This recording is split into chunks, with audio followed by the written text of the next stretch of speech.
What is up, y'all? Welcome back to another cool video. My name is Kristian, and today we're going to be talking about how to make your sales process as kick-ass as possible and to make sure that nothing gets missed in your sales process. So let's jump right into it. I'm currently traveling. That's why I'm not in my regular setup, but I tried to make do. I got my light going, got the microphone, camera, all that fun stuff. I won't be doing any screen sharing today, but I got a whole lot of cool kick-ass value for you guys. So let's jump right into it. First things first, most important thing to a sales process is your CRM. You need a CRM. I use Go High Level. My clients use Go High Level. There's a lot of good ones out there like HubSpot, all that fun stuff. I do have a link. If you hit the link down below in the description, you guys can sign up with my link. You get a free trial. It's really awesome. But the most important part is having that pipeline. You need to have every stage that a client could be in your pipeline. And you need to measure how many people are in there and, the progress of the pipeline. Because the goal is to get someone from new lead all the way to closed and doing business with you. And if you have multiple products, then buying the first product, ultimately moving all the way down and buying the second product. So first things first is you got to get organized on that front. Second thing, as the leads come in, whether it's cold outreach, cold email, you're messaging people on Facebook, you're doing some cold DMing, you're in the Facebook groups and you're messaging people, your time to first touch is extremely important, meaning you have a lead come into your system. The time that it takes for you to get on the phone and dial them is extremely important. It needs to be, the goal should be 15 minutes within the first 15 minutes. Obviously, it's not the easiest thing to get it within the first 15 minutes. So try to keep it at least within the first hour because, especially if you're running paid traffic, Google, Facebook, all this stuff, you are competing with everybody else that person is opting into. So if you are a roofer or if you're a marketing agency and you are running ads and you're getting a lead in, Facebook and Google aren't dumb. They know that people are searching. They know that people are engaging with your advertisements, and they have a bunch of advertisers just like you in the same exact industry. So they're going to start serving advertisements to the same person that opted into you, but for different offers that are very similar to yours. So that time to first touch is one of the most important things when it comes to the sales process. Number 2 is always set appointments. Meaning that first call, your job is to qualify them as fast as possible, ask a few questions to make sure that they, for example, own their home if you're a roofer. If you run a marketing agency, own a business. Maybe you need them at a certain point of revenue and you don't want to ask revenue. Asking how many employees they have is a really good one. So asking some quick qualifying questions. They opted in, so they should be expecting something. If you go watch my funnel videos, I talk a lot about exactly how you can have them expect the calls or text messages, whatever marketing you guys are going to be doing to them.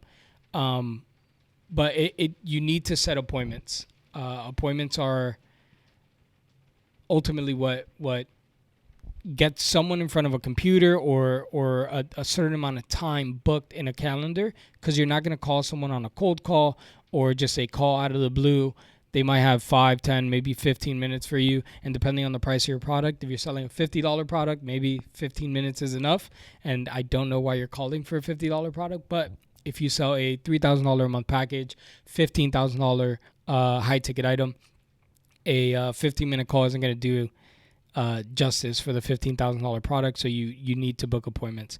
If you have a funnel that automatically books appointments for you, whether that's a VSL funnel that you're running, and that pitches an appointment, then that is fine. You need to confirm these appointments, meaning appointments come in, you get the lead in, they watch the video, they book the appointment.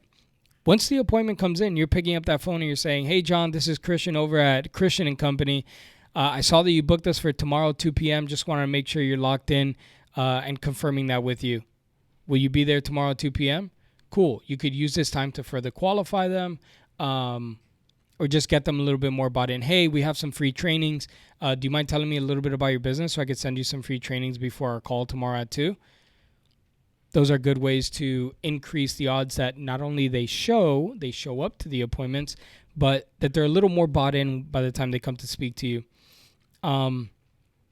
Another thing about appointments, if you have auto booked appointments and you're confirming them ahead of time, let's say they book, today is Saturday, let's say they book on Tuesday, and I call them today, Saturday, and I say, hey, just want to confirm our call for Tuesday, 2 p.m. Good, whatever, I qualify them, that's fine. When Tuesday comes, in the morning, your salespeople or yourself, if you're the sales guy, you guys are going to have a list of appointments that you guys have that day. In the morning, your job is to go through every single one and either call them. If they don't answer, send them a text and confirm that they're showing up that day. We did this to a client within the last 6 months, and we were able to increase their show rate by about 20%. And then the math just continues to work out, right? If you have a 10% close rate, 20% more people are showing up, you end up closing more deals, so on and so forth. Now to the crux of it, the sales call. The sales call is extremely important, and a lot of salespeople think that all they should be doing on sales calls is talking. Let me extend my little cable here. Hopefully I don't mess anything up.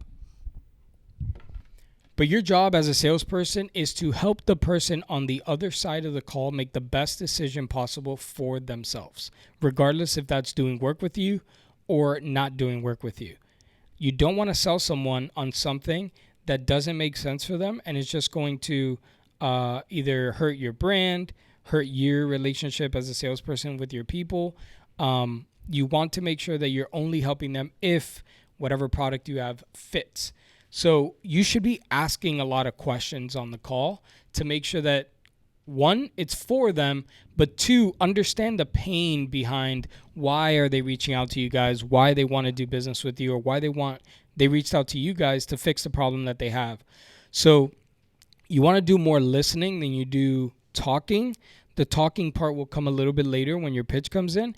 But your sales call should be filled with a bunch of questions like, how long have you been dealing with this issue?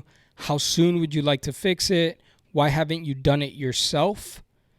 Why now? Why not just wait till later?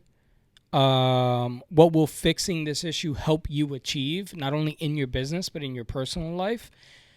The goal is to get all the answers to every single objection that they could possibly give you when it comes time for you to pitch. Meaning, if I just ask them, why now, why not just wait? Well, I'm sick and tired of dealing with this issue. I've been dealing with it now for almost 2.5 years. I really need to get my lead flow up, or this leak is driving me crazy. I really need to fix it. So then when they hit you with the objection, well, it's probably not the right time right now. Well, you did tell me that you're sick about this, you're sick with this problem, so on and so forth. You have the answers to the objections that they're going to give you, and it's going to help you close on the deal sooner rather than later. We have to remember that every salesperson, typically, especially if you're in the B2B world, you're helping someone make a decision that's outside of their comfort zone. Because if it was inside of their comfort zone, they would have made the decision already. So you have to ask the hard questions. You have to press on them a little bit, but it's always for the betterment of the person that's on the other side of the phone.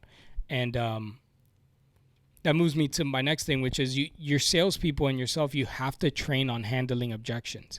When you get I don't have time, I don't have the money, I need to talk to my wife. All these objections that you're probably going to get very similar through your calls. If everybody's telling you they have to talk to their wife, well, you're probably selling a product that has to do, the decision making. Oh, I got to talk to my partner, or I got to talk to this. You need to be working on handling those objections every single day so that when those objections come, you have the answers and you're not fumbling your words. Right? I don't have time. Hey, John, of course you don't have time. If you had time, you would have called me. When can I get 10 minutes of your time later today? Oh, call me back at 6. Perfect. I'll book you in for 6. I'll give you a call. But if we don't have those answers, we won't be able to move the call forward and get our goal, whether that's closing a deal, booking an appointment. We're always going to get stumped on the objections. So you have to be training on objections heavily. I'm almost done here. I told you guys this would be a quick one, but if you don't close on the first call, and that always depends on the product or the price point of your product. So if you're selling a $100 product, it's way easier to sell on one call, or a $200, $300, $400 product, because that decision time, they don't need that much time to make a $400 decision, but they might need a little bit more time to make a $24,000 decision, a $15,000, a $10,000, maybe an agreement that's multiple months with a $2,000, $3,000, $4,000 retainer. So if you don't get the close on the first call, you have to follow up with them. Whatever the objection might be, hey, I need time to think. Great. Thought is instantaneous. If I tell you to think about an elephant right now, boom, it pops up in your head. Well, when you go home or when we're done with this call, there are a couple things that you could think about. One being the service, the other one being the price. Which one is it going to be?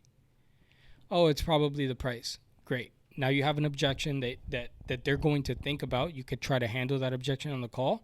But if it goes too far and they need to think about it, then you go ahead, you let them roll, but you got to follow up.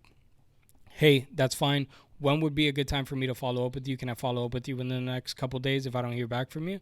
Perfect. Always ask for permission, because when you follow up, they will be answering the phone if you have their permission.